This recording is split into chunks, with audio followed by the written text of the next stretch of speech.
Good morning, everyone. My name is MightyStream. I'm going to do your November the 19th, just for today, in a meditation. If you need to reach me, feel free to do so at recoveryofhope21@gmail.com. The title of the meditation is The Language of Empathy.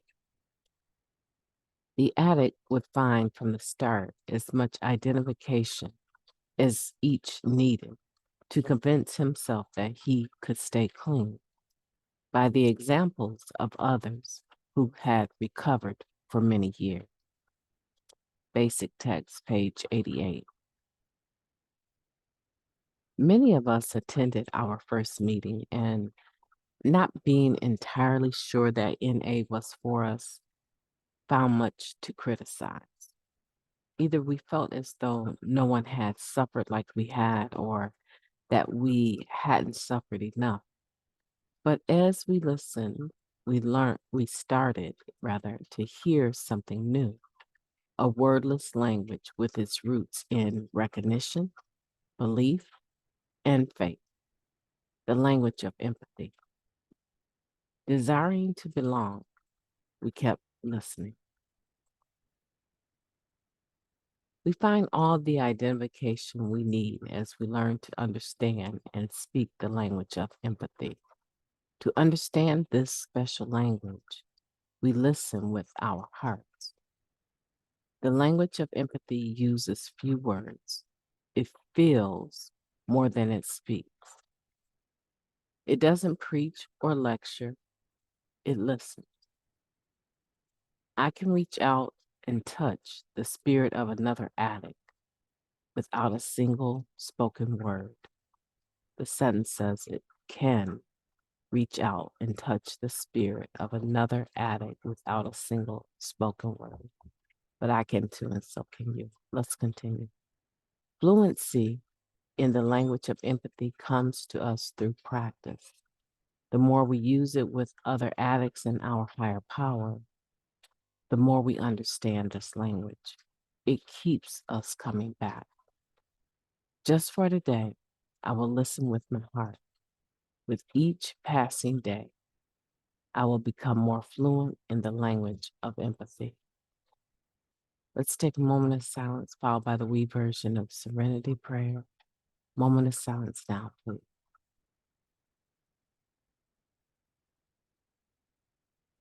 Thank you. God, grant us the serenity to accept the things that we cannot change, the courage to change the things that we can, and the wisdom to know the difference. Just for today, please and thank you. So we're talking about the language of empathy and how it is more of a feeling language than a oral language, right? So it's not something that we talk about, that we hear necessarily in the physical sense. It's more of something that we feel. And the heart is the core of that, right? To be able to feel something inside of us that says, wow, this person is really hurting.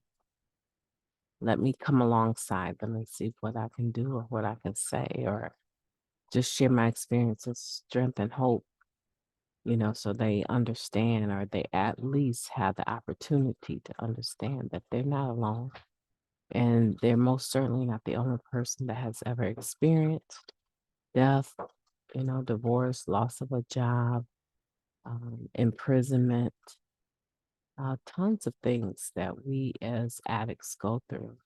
And we can use the language of empathy to support and uphold one another, right? The ideal that we're never alone is something that is more than just words. The average recovering person can actually say, I've used Narcotics Anonymous and the fellowship in so many instances to get through clean. Just making a meeting, just being present, not necessarily even sharing sometimes, because sometimes a person isn't willing, able, haven't gotten the level of acceptance with a situation, and which I think all of those times are good times to actually share, but not everyone can do that, right? But just being present in the meeting um, opens the door for other individuals to practice the language of empathy.